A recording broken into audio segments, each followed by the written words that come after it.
C'est un jeu collectif sur un sujet sérieux, mais traité avec de la légèreté et beaucoup de pédagogie, qui allie moments de réflexion et de coloriage.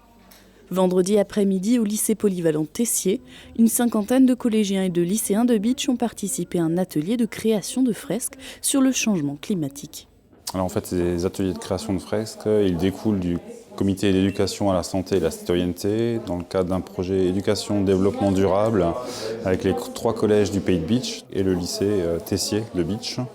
L'objectif était de former les éco-délégués sur une action spécifique au développement durable. Mais qui sont ces délégués spéciaux ? Alors un éco-délégué, c'est un élève qui a été élu au sein de sa classe pour porter des projets justement en lien avec l'éducation au développement durable, donc avec tout ce qui est l'écologie et différents thèmes qui s'y rattachent. Comme la température globale augmente, il y a plus souvent des canicules.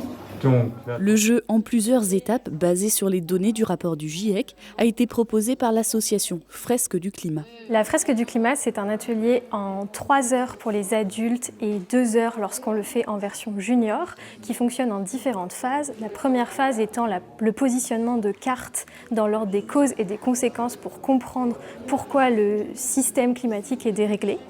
Ensuite, il y a une deuxième phase de créativité pendant laquelle les participants et les participantes décorent la fresque qu'ils viennent de faire.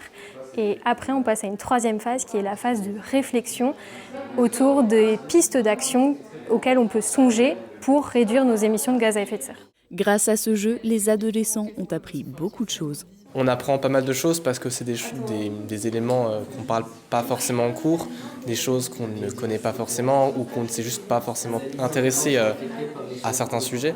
Que la cause principale de la montée des eaux, c'est lié à l'agriculture, mais pas que, surtout à cause de l'activité humaine telle que les transports ou alors l'industrie ou encore les constructions de bâtiments. J'ai appris que quand la Terre elle se réchauffe, ça peut provoquer des dérèglements du cycle de l'eau.